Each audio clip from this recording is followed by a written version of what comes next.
Well, hello, Jenny T. Hello, Christine Jenny Thomson, W. that is.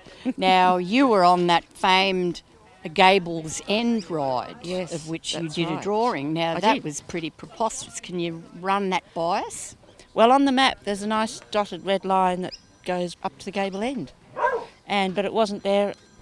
I mean, it was on the map, but it wasn't on the ground. So that involved like 11 hours of walking up very steep things and falling over rocks, and people getting near the end of what they could cope with, or even going past that, and then.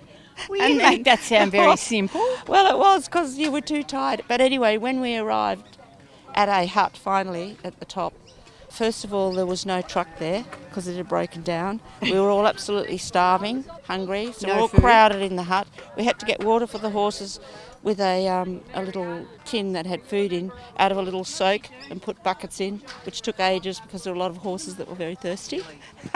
And then we had to sit all night in a hut talking about why people eat people when they get lost or in a plane crash or something. Oh. And then it was an absolute joy when Philip walked in the next day, even without the truck, but at least we knew we were rescued. And that was cold weather Yes, it was cold. and wet, wasn't Cold it? and wet. And you had it no wasn't swag. wet while we were walking up the precipice. Wasn't that cold?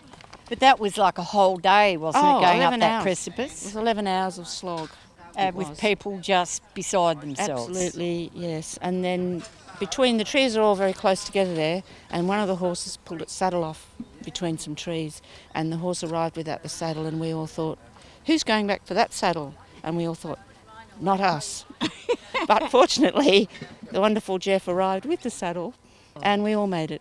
And that was like a great adventure.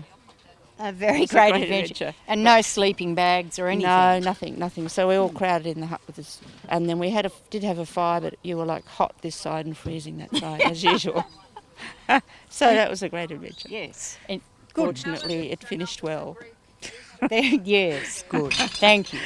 That's a pleasure, Christine Webb.